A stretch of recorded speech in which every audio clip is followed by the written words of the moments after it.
मध्य प्रदेश की सागर संभागीय मुख्यालय पर पहली बार गरीबों के मकान, दुकान और झोपड़ी अतिक्रमण के नाम पर तोड़ी जा रही है।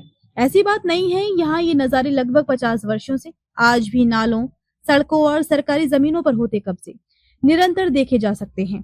अमीर आदमी अगर कांग्रेसी है या शासन में मौजूद पार्टी का नहीं भी है, तब भी उसका अतिक्रमण नहीं टूटेगा। लेकिन गरीब आदमी अगर शासन में मौजूद पार्टी का भी है तो उसका अतिक्रमण तोड़ने में शासन प्रशासन के लोग कोई संकोच नहीं करते। सवाल ये भी है कि रोड चौड़ी करने के नाम पर या किसी अन्य विकास दिखाने और करने के काम के लिए यदि गरीब आदमी का अतिक्रमण नहीं तोड़ा जाएगा तो फिर अतिक्रमण तो कभी हटेगा ही नहीं। क्योंकि जब अमीर आदमी का अतिक्रमण शासन और प्रशासन के लोग रिश्वत लेकर बिना तोड़े छोड़ते रहेंगे तो फिर बचा तो गरीब ही।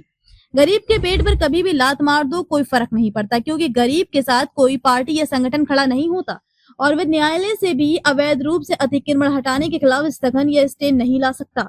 सागर संभागीय मुख्यालय पर आपको रोड पर हाथ ठेला लगाकर अपना पेट पालने के लिए भी विधायक, सांसद या महापौर के वैध अवैध संपर्क वाला होना अनिवार्य है, नहीं तो सड़क पर कोई हाथ ठेला लगाकर पेट भी नहीं पाल सकता।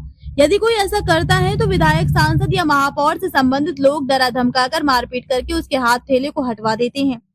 इन लोगों की परेशानी ये है कि इनके घर के सामने रोड की दूसरी तरफ भी गरीबों के हाथ ठेले नहीं दिखने चाहिए, नहीं तो इन नेताओं के उन चाटुकार, चापलूस और हर तरह की अय्याशी के साधन उपलब्ध करवाने वाले लोगों का वह स्तर या स्टैंडर्ड नीचे गिरता है, जो कभी खुद भी ऐसे ही हाथ ठेला लगाने जैसे मजदूरी का काम करते थे।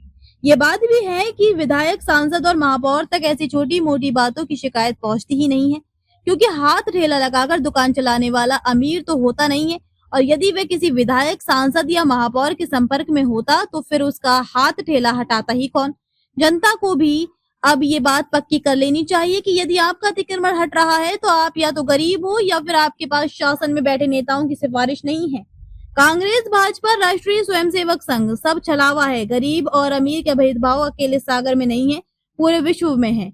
इसे पूंजीवाद कहते हैं।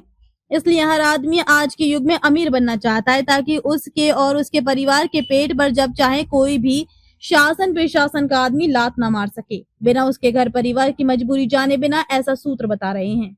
खबर को शेयर फॉरवर्ड कर पूरे विश्व में पहुंचाकर विश्व गुरु भारत में सहयोगी बनकर बिना वर्दी के सैनिकों की तरह आप भी अपना कर्तव्य निभाइए। देश और दुनिया की ताजा और विशेष खबरों के लिए पढ़ते और देखते रहिए। भारत से अंग्रेजों के 1860 के भारतीय दंड संहिता के कानून बदलकर 2023 के भारतीय न्याय संहिता के कानून 1 जुलाई 2024 से शुरू करवाने वाले सैनिक गर्जना पत्र और सैनिक गर्जना न्यूज चैनल। नमस्कार।